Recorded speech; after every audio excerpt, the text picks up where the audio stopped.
The first shot fired from the alien fleet vaporized a satellite.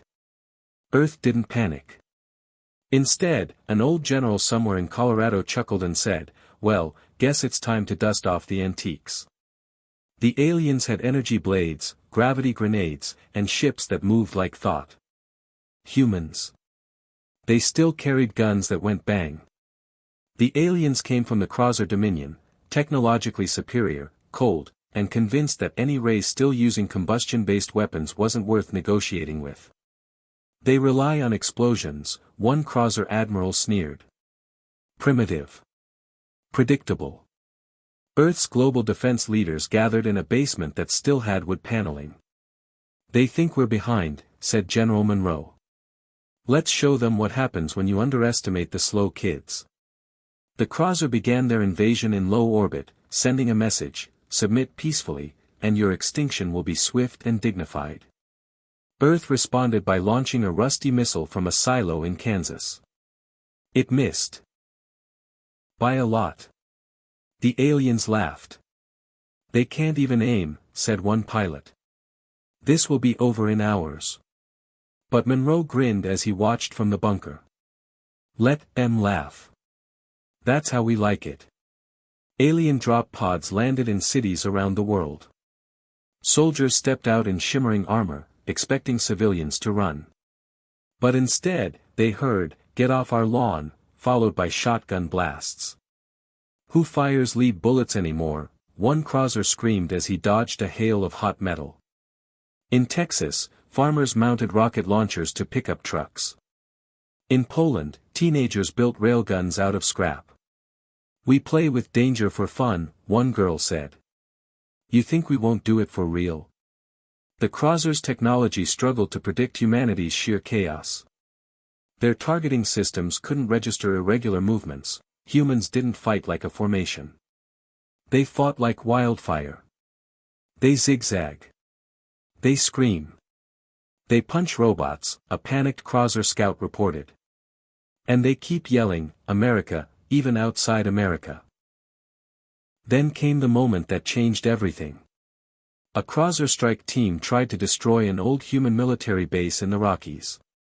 The facility looked abandoned, its defenses ancient. But when they entered, a siren wailed and steel doors slammed shut.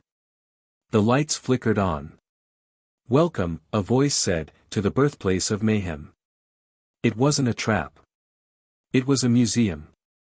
Rows of tanks, missiles, and hand-loaded cannons came to life, operated by humans who had trained for this moment their whole lives.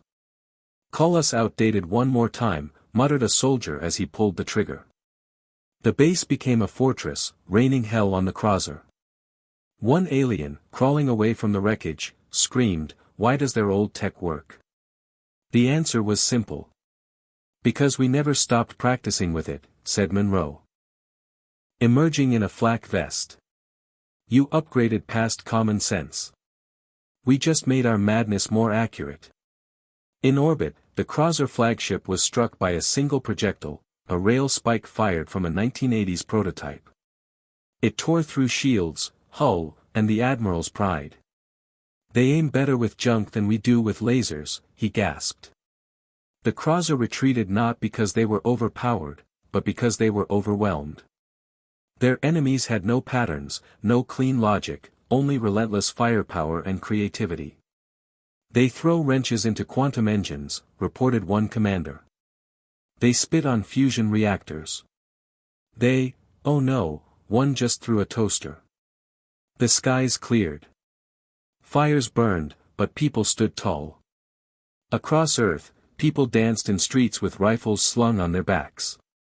"Old doesn't mean weak," said a grandmother who had shot down a drone with her husband's hunting rifle. "Sometimes, it just means proven." In a final broadcast to the fleeing fleet, Monroe sent Earth's message. It was just 7 words: "You forgot we're built for the end." The screen went black. Later, alien historians would write, "Humans are not dangerous because of their weapons. They're dangerous because of how they use them. Even when the weapon squeaks and smells like oil." No one on Earth minded being called outdated again. It became a badge of honor. A reminder that while others advanced beyond war, humans perfected surviving it. Not because they loved it, but because they knew it.